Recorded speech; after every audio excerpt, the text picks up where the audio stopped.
سکرین په تاسو لا ویډیو ښکاري یو څو داسې ویډیوګانې په دې انټرنیټ کې موجود دي چې هغې تر نن ورځ پورې نړۍ حیرانه کړې ده چې دا ویډیوګانې څنګه راغلي مطلب دا څنګه کېدای چې دا داسې جنات دي یعنې دا خوفناکې ویډیوګانې څنګه ریکارډ شوي دي تاسو یو څو ویډیوګانې شریک کوم دا راسره وګورئ او خپل رایې هم بیا ما سره شریک کړئ اول کې دلته کې تاسو وګورئ دا یو زوړ ځای دی په دې کې دا مشهور چار دې ځای تاسو مه ورځئ دلته جنات موجود دي یا دلته کې خلک ویریږي دې ځای ته به هېڅوک هم نه ورتله دا خبره یو دوه ملګرو واورېده هغه ملګرو به څه کول هغوی به ویډیوګانې جوړولې نو چېر مونږ دې ځای ته ځو او ځان سره ویډیو کیمره هم وړو او ویډیو هم کوو چې په دې ځای کې واقع څه شته که نه دلته کې یوه پاخ ورده خو کله هم چې هغو دغه ځای ته ورغله تاسو اوس مثلا په سکرین باندې ګورئ هغو دغه ځای ته ورغله او دغه ځای کې هغه ګوري یو ځای ته بل ځای ته ګرځي خو اچانک په دغه ځای کې یو کړکۍ دی دروازه نه د هغې نه یو سپین څه څیز راوځي او تاسو مخکې ما سره د ویډیو وګورئ چې دا هغه څنګه اوازونه دا کسان وایي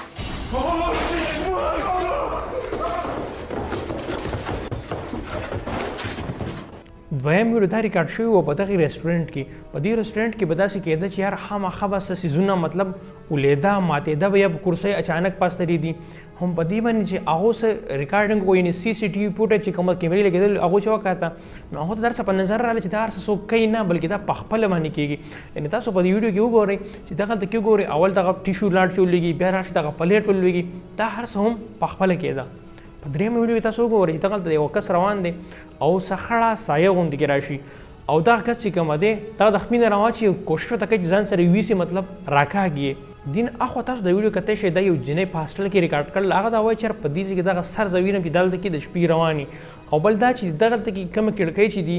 دا اټومیټک یعنې دا په خپله باندې کولاوېدي او بندېدي دغې مومنټ نه ما ریکارډینګ وکړو او دا مې خلکو ته وښوده دین اخوا دې بلې ویډیو تاسو وګورئ په دې کې دغه یو ماشومه ده دغه سټډي کوي نو دې دا خبره کول چې زه کله هم سټډي کوم زما په مخ ته چې کوم کاغذونه کتابونه پراته دي داسې ګډوډ کېږي په خپله پیجونه اولځي یا څه اخوا کېږي نو دغه یو ماشومه او د یو پلار سره په دغه کور کې اوسېده نو هغې به چې پلار ته کله دغه خبرې کولې نو هغه بالکل دا نه یقین کوله اخر دې پلار څه وکړه چې دې یو کیمره ولګوله او په کیمره کې چې کم مناظر ریکارډ شو کم څه ریکارډ شو ما تاسو په سکرین باندې وګورئ هغې کې مونږ تاسو په سکرین باندې صفا کتی شو چې دغه پیپر چې کوم دی کاغذونه چې دا په خپله باندې اولځي اوچتېږي په دې ویډیو کې دا یو کس و چې کله هم زه په خپل کور کې د شپې لیټونه بندوم نو په دې کې دغه شانتي د ښځې یو سایه ګرځي خو چې کله زه لایټ ولګوم دغه سایه چې کومه ده دا ډېرې ختمه شي خو چې صرف